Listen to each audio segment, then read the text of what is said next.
मध्य प्रदेश के मुख्यमंत्री डॉक्टर मोहन यादव ने आज कहा कि देश के टाइगर स्टेट मध्य प्रदेश के लिए अत्यंत प्रसन्नता का विषय है कि माधव राष्ट्रीय उद्यान को टाइगर रिजर्व घोषित किया जा रहा है,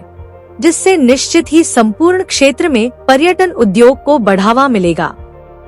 एनटीसीए भारत सरकार द्वारा 2 अतिरिक्त बाघ जिसमें एक नर एवं एक मादा बाघ लाने की स्वीकृति दी गई है, जो 10 मार्च 2025 को माधव टाइगर रिजर्व में छोड़े जाएंगे। इस प्रकार माधव टाइगर रिजर्व के कुल बाघों की संख्या 7 हो जाएगी, जिसमें 5 वयस्क बाघ, 2 नर एवं 3 मादा एवं 2 शावक होंगे। पन्ना टाइगर रिजर्व और रणथंभौर टाइगर रिजर्व के बीच में स्थित माधव टाइगर रिजर्व बनाए जाने से संपूर्ण क्षेत्र में वन्यजीव एवं बाघों का संरक्षण प्रभावी ढंग से हो सकेगा। प्रबंधन की दृष्टि से एक अपनी पूरे देश और दुनिया में अलग पहचान बना रहा है और खासकर भोपाल में रातापानी में डॉक्टर विष्णु सिद्धर वाकणकर के नाम पर हमने हमारा 8वां टाइगर रिजर्व पार्क की घोषणा की थी और उसका जिस प्रकार से सफलता के साथ स्वागत हुआ और धीरे धीरे करके भोपाल में वन्यजीव प्रबंधन की दृष्टि से ये देश की पहली राजधानी बना है। मुझे इस बात की प्रसन्नता है कि हम एक और टाइगर रिजर्व पार्क की आज अधिसूचना जारी कर रहे हैं। ये माधव नेशनल पार्क टाइगर अभयारण्य के नाते जाना जाएगा। यद्यपि ये माधव नेशनल पार्क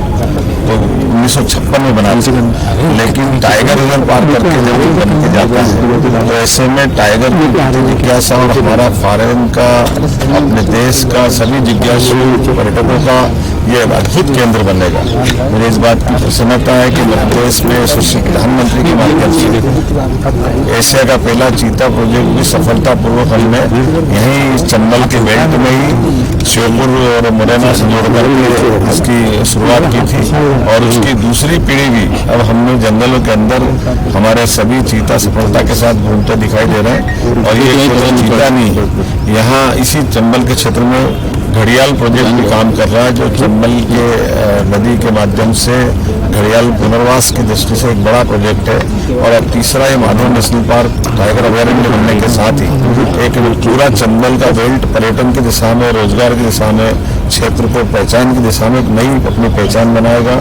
जिस टाइगर रिजर्व पार्क को हम अनाउंस कर रहे हैं, इसके अंदर वैसे भी काफी बड़ी संख्या में हमारे जंगली जीव, खास करके सियार, लोमड़ी, तेंदुआ, भेड़िया, जंगली कुत्ता, जंगली सुअर, शाही, अजगर, चिंकारा, चौसिंगा इत्यादि तो पाए जाते हैं। बड़े पैमाने पर यहाँ से लगी हुई नदी में मगर भी पाए जाते हैं और हम कोशिश कर रहे हैं कि धीरे धीरे करके मध्य प्रदेश की जो मूल पहचान है कि वन्य जीवों के साथ सह अस्तित्व की भावना और मध्य प्रदेश के निवासियों का जो स्वभाव है वो प्रकृति के अनुकूल होते हुए अपने देश में विशिष्ट वाला है। जब हमारे राज्य के अंदर 31% वन और देश के अंदर कुल वन क्षेत्र का 9% से ज्यादा हिस्सा हमारे यहाँ है, ऐसे में हमने अपने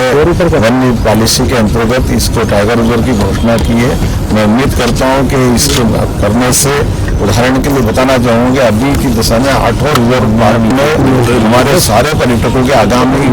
जब तक टाइगर रिजर्व पार्क ये वन्य खुले रहेंगे तब तक के सारी होटल, सारे रिसोर्ट, सारी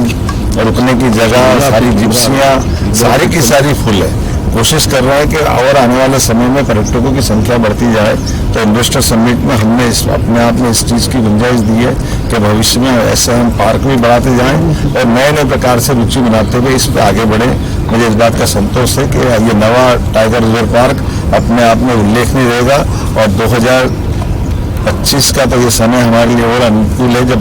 हम लगभग 3 महीने के अंदर ये दूसरा पार्क दे रहे हैं। मेरी अपनी ओर से सबको बधाई। इस अवसर पर हमारे माननीय अध्यक्ष खजुराहो के सांसद कृष्णदास शर्मा जी, माननीय विधायक रामेश्वर शर्मा जी, माननीय विधायक भगवान दास